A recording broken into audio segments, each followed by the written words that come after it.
안녕하십니까. 반갑습니다. 취업 전문가 윤종혁입니다.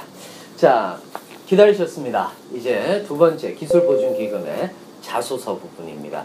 자, 여러분들 제일 처음에 이제 자소서를 탁 쓰시려고 열게 되면요, 제일 먼저 당황하는 부분이 있으실 겁니다. 바로 경력기술서와 경험기술서거든요. 경력은 대부분 이제 직무와 관련돼서 금전적 보수를 받은 것을 얘기를 하는 거고요. 경험 그 기술서 같은 경우는요, 직무와 관련돼서 금전적 보수를 받지 않은 것들을 얘기합니다. 자, 그런데 중요한 게 있습니다. 뭐냐면, 전 이 직무에 관련돼서 해본 적이 없습니다. 라고 이렇게 생각을 하시는 분들이 있으세요. 그런데 중요한 거는 뭐냐 하면은요, 여기에 있든 없든, 있어야지 훨씬 더 유리한 거 아닌가요? 라고 이렇게 생각하실 수 있는데, 꼭 그렇지 않습니다. 이것은 선택 영역이고요. 대부분 없으면 없다라고 기재를 하라라고 얘기를 하기 때문에 여러분들이 그냥 그대로 따라주시는 게 제일 좋습니다. 예를 들어서 이제 여러분들이 뭐 회사를 다니면서 뭐 증권회사라든지 아니면 은행이라든지 이런 것들을 인턴을 하면서 뭐 채권 심사를 해봤다라거나 그 다음에 여신 심사를 해봤다라거나 아니면 거기에 대한 보조를 해봤다라거나 이러면 이제 모르겠지만은 그런 일이 없는 것 같은 경우 또는 이제 여러분들이 금융학회라든지 이런 데 돌아다니면서 어떤 공부를 했다 이러면은 모르겠지만은 그 외에는 대부분 사실상 뭐 아르바이트를 했다라거나 이런 부분들은 사실상 그렇게 적을 이유는 없을 것 같아요.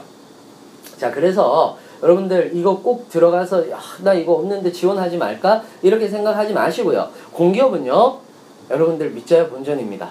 내보시는 거야. 내고 떨어지고 그리고 다시 하고. 그래서 공기업의 그 가장 중요한 취업 포인트는 뭐냐면 멘탈 싸움입니다. 정신력이에요, 정신력. 그래서 그 부분 여러분들이 명심하시고요. 나 이거 떨어지면 어떡하지? 이런 생각으로 지원을 안 하신다거나 그러진 마세요.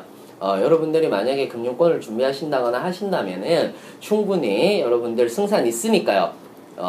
지원을 해보시기 바랍니다. 경험이 있으면 경험을 써주시는 거고요. 없더라도 선택 없음, 저는 경력 없음이라는 곳에 클릭을 하시면은 그냥 여러분들은 안 쓰시면 되는 것입니다. 자, 그 다음에 이제 1번부터 이제 7번까지의 문제입니다. 1번부터 7번까지의 문제인데, 한 항목당 너무 글자 수가 작습니다. 150자밖에 안 돼요. 이렇게 말씀을 하시거든요. 그런데 대부분 어떠냐면요, 1번 같은 경우는 4번 항목까지 있잖아요. 4번 항목까지 있으니까 몇 자 쓰라는 얘기입니까? 600자 쓰라는 얘기예요. 그러니까 지금까지 여러분들 기술신용보증이라든지 여러 그 세부적으로 안 나왔던 또는 세부적으로 나오지 않았던 그 공기업들이 있어요. 그런 공기업들 같은 경우는요, 여러분들 딱 보시면 아시겠지만은 600자, 800자, 1000자 이렇게 쓰라고 얘기를 하거든요. 한 항목이 나오는 경우는요. 그러면은 여러분들 어떻습니까? 똑같다라고 이렇게 보시면 되는 거예요. 아시겠죠? 그래서 한 항목에 150자밖에 안 돼서 너무 어렵습니다. 이렇게 생각을 하지 마시고 너무 짧아요. 이렇게 생각하지 마세요. 아시겠죠? 그래서 한 항목당 그냥 600자 쓰는구나, 500자 쓰는구나 이런 식으로 이제 여러분들이 편안하게 접근을 해주시면 됩니다. 자, 그러면 항목 분석으로 한번 들어가 보겠습니다. 자, 귀하가 기술보증기금에 입사하였다는 가정 아래 질문에 답변하여 주십시오라고 얘기를 했어요. 되게 간단하게 쓰시면 되는 부분입니다. 사실은 입사 첫 일주일을 어떻게 보내시겠습니까? 라고 얘기를 했어요. 자, 그래서 업무에 대한 파악이라든지 대인관계를 위해서 여러분들이 어떤 노력을 기울이는지 이 부분에 대해서 묻는 내용입니다. 그래서 평소에 여러분들이 어떤 식으로 일을 배우려고 적극적인 자세라든지 이런 부분에 대한 각오를 묻는 정도다라고 이렇게 보시면 됩니다. 뭔가 굉장히 잘 보이려고 그렇게 노력하실 필요는 없다. 자, 2번 보시면은요, 입사 이후에 수행하게 될 직무에 대해 기술해 주십시오 라고 이렇게 얘기를 했어요. 그러면은 딱 하나죠. 여러분들이 공고문을 자세히 봤느냐 보지 않았느냐에 대한 문제입니다. 무슨 말이냐 하면은요, 여러분들 여러분들이 하고 있는 것 중에서 기술보증 및 기술평가 라면은 기업 영업이라든지 기업 신용분석이라든지 여신심사라든지 기술평가라든지 이런 부분들이 이제 들어가는 거고요. 자, 그 외에 또 역시 마찬가지로 나오는 부분들이 굉장히 많거든요. 예를 들자면은 전상 같은 경우는 가장 그 직무 수행 내용이 뭡니까? IT 시스템 관리 이런 것들이 들어간다 이렇게 보시면 되는 겁니다. 무슨 말인지 아시겠죠? 그렇기 때문에 제가 전 시간에 얘기했던 꼭 클릭 해봐라고 얘기를 했던 요 부분이 필요하다라는 거고요. 대부분이 이제 채권 관리 부분 같은 경우는 여심 심사라든지 그 다음에 채권 추심이 직무의 수행 내용입니다. 그렇기 때문에 여러분들이 입사 이후에 수행하게 될 직무에 대해서 기술해 주십시오라고 얘기를 했을 때 여러분들이 한 직렬에 뭐 4개가 있을 수 있고요. 전산을 제외하고는 또 2개가 있을 수 있습니다. 그러면은 그 중에서 내가 어떤 부분에 자신이 있는지에 대해서 얘기를 하는 것이기 때문에 이 부분은 고민하지 마시기 바랍니다. 자, 3번, 4번이 문제예요. 3번, 4번이 실질적으로 문제인데 왜 문제냐면은 기술보증 기금 입사 시 갖게 되는 좋은 점과 기회, 그 다음에 나쁜 점과 위험 요소다 이렇게 얘기를 했거든요. 그러면 이거 뭡니까? 한마디로 얘기하자면 수학 분석해봐라 라는 얘기입니다. SWOT 수학 분석, 즉 강점, 약점, 위험, 기회 이거 분석 한번 해봐라 객관적으로 라고 얘기를 하는 부분이거든요. 그래서 이 부분이 어려울 수 있습니다.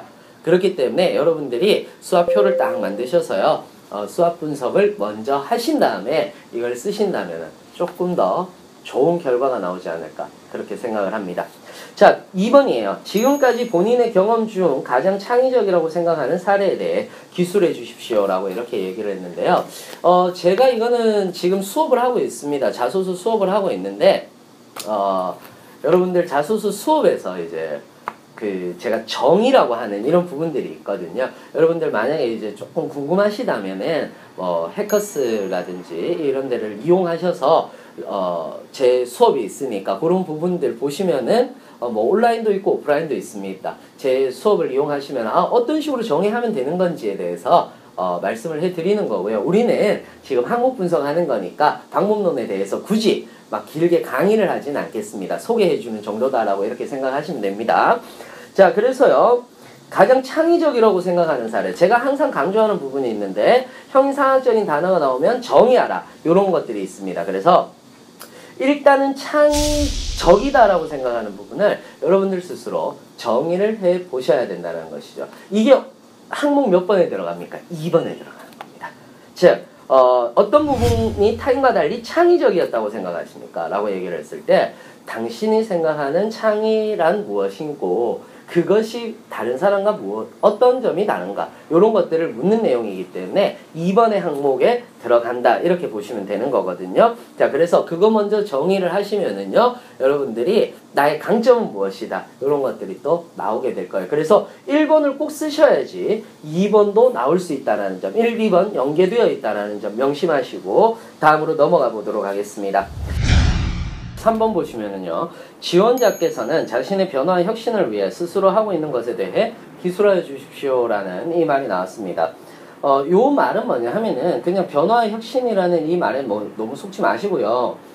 자기개발이라는 얘기거든요. 그래서 이거 어떤 얘기하고 똑같으냐면은 자기개발을 위해서 노력하고 있는 것이 무엇입니까? 꾸준히 하고 있는 것이 무엇입니까? 또는 여러분들의 발전을 위해서 하고 있는 것이 무엇입니까? 이런 내용입니다. 그렇기 때문에 여러분들의 어떤 취미라든지 특기라든지 이런 부분 중에서 한 가지를 골라서 이야기를 해주시면 되거든요.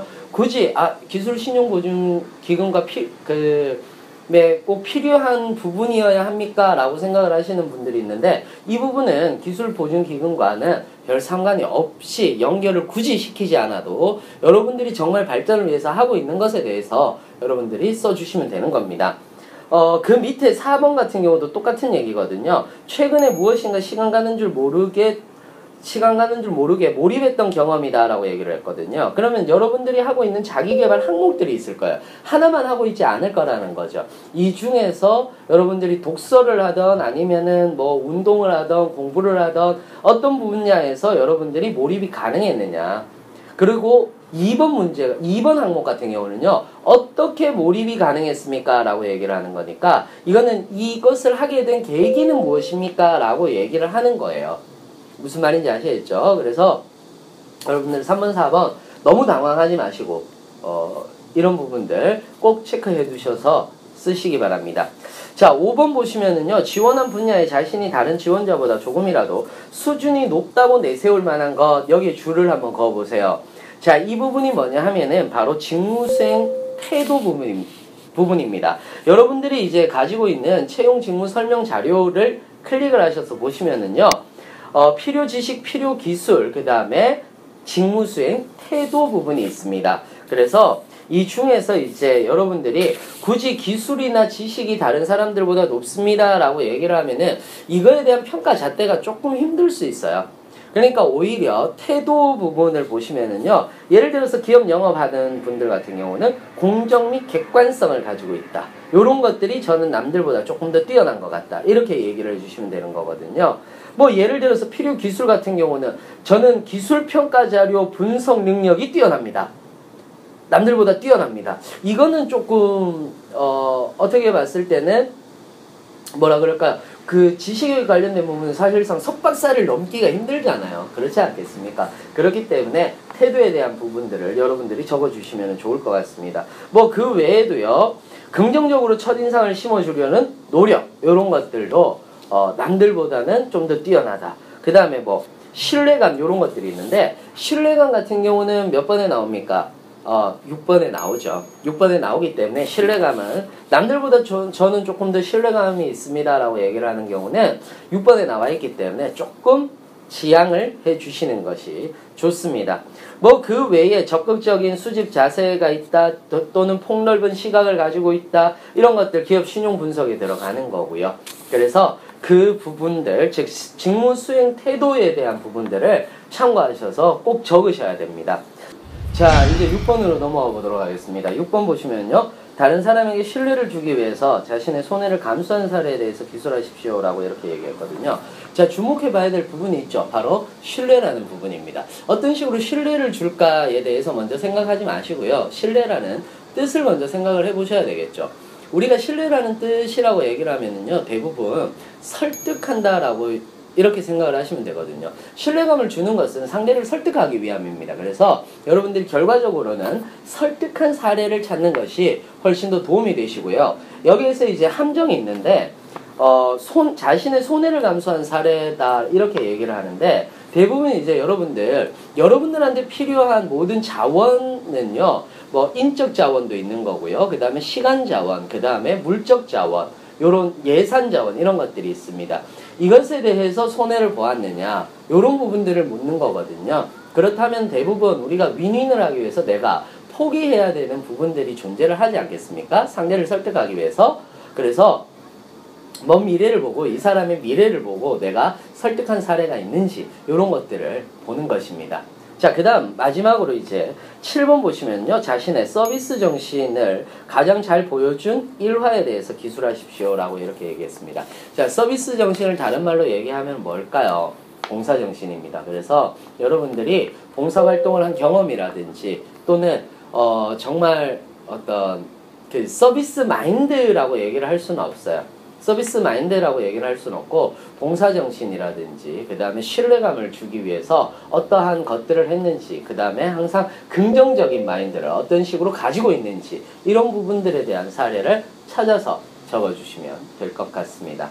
이상으로 기술보증기금 자소서 항목 분석이었고요. 항목이 많다 보니까 좀 길어질 수밖에 없었습니다. 자, 그러면 우리 또 이제 공채 시즌이 다가오고 있습니다. 모두들 힘내시기 바랍니다. 이상으로 윤종혁이었습니다. 감사합니다.